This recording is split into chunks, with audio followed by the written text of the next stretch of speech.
Is there anything more frustrating than that SMS from your mobile provider telling you your data bundle has expired before you had finished all the units you paid for? I know it's one of the biggest bugbears for me personally and for many other users in this country. I know Wendy Nola has issues with it from a consumer perspective as well.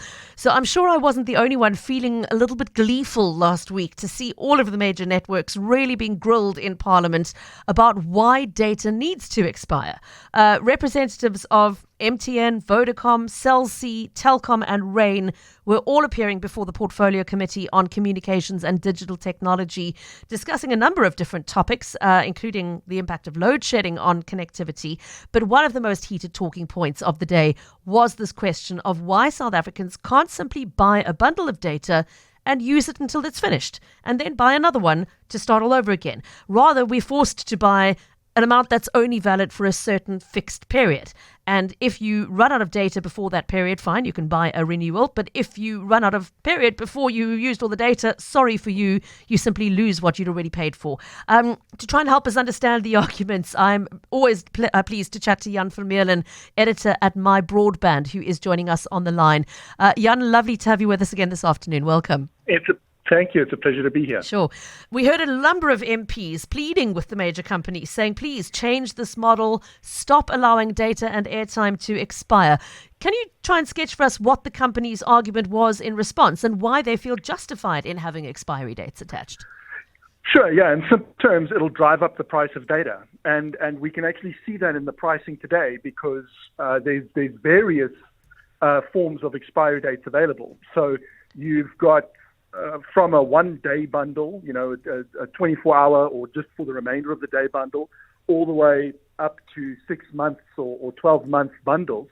And the bundles that last longer cost more. And the way they explained it, and there's actually two components here. So the one aspect that they were not willing to discuss, because I think the argument that it broke is there's no winning there, is a concept called breakage. And then there's the issue of the physical dimensioning of their network. Dimensioning is the terminology they use. Okay. It just means planning the capacity on your network. And so if all your data is sold on the basis of use it whenever you please, it makes planning the capacity on the network exceedingly difficult. Breakage, in simple terms, is the amount of data that you haven't used but paid for. And so that they make money on that. And that is baked right into the actual pricing. So they've actually planned for the breakage and have set their pricing accordingly. So if you take breakage away, then they have to put their prices up. Jan, we're not the only country that does it this way. I was traveling in Scotland a couple of weeks ago and I bought an eSIM, and exactly the same thing. I was offered different pricing options and they were cheaper if you took them for a short burst of time and more expensive if you wanted them to be valid for a longer burst of time. Is that the model that's used around the world, or is it quite atypical? No, it's fairly typical. And the reason is, if you look at the simple mathematics, and people, I'm going to lose people here now, so I'm going to please try to bear with me. But a data stream, you can think of it as a flow of water. Maybe this is a better way to explain it, is my analogy. So a data stream, you can think of it as a flow of water running through a pipe. Now, the thickness of that pipe, tells you how fast the water can flow. And it's a very similar thing for data, and we measure it in megabits per second. Now, but data cannot be sold that way without it being extremely expensive. So they sell it in buckets. In other words, they take the per second away. So to take the time component out of the data stream, that means that you have to, the data buckets themselves represent time.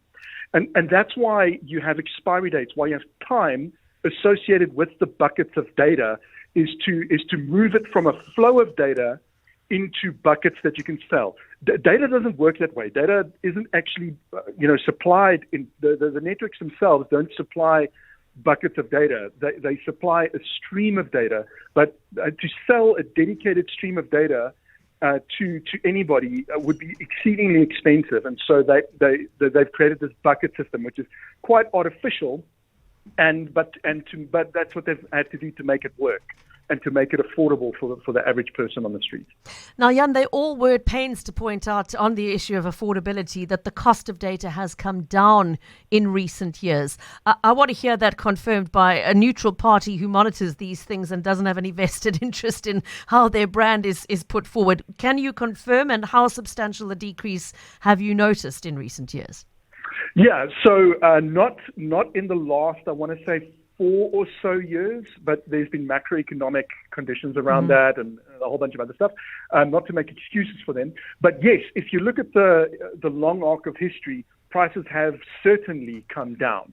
And while it's unpopular to say so, the fact is, there's a sort of a popular thing to go, South Africa has some of the most expensive prices in the world, and that's simply not true.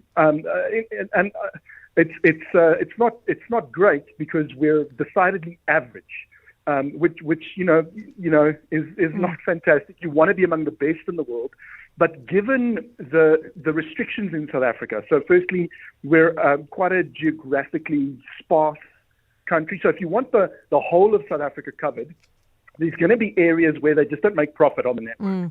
And so there's that aspect to consider. And so if you look at other countries on the continent even, so if you're in Kenya or Nigeria, if you move outside the major urban centers, the network becomes incredibly sparse. Where here in South Africa, you can often find yourself in the middle of the bushveld with a 4G or 5G connection. Yeah. Not everywhere and not always, obviously. There's limitations to that. But our geographic coverage is excellent relative to countries that have a kind of similar setup to us. Jan Vermeulen, thanks for your time and thanks for the explanation on why these things are priced the way they are. Jan, the editor of tech website MyBroadband, speaking there and confirming some of what the big CEOs and representatives of the major cell phone companies told parliamentarians under a fair amount of pressure. I'm sure I wasn't the only one happy, feeling a little bit gleeful to see them squirming at some very, very tough questions. A lot of people amongst the parliamentarians saying you have a social responsibility to work harder to make this problem go away of people paying for data that they end up not being able to use.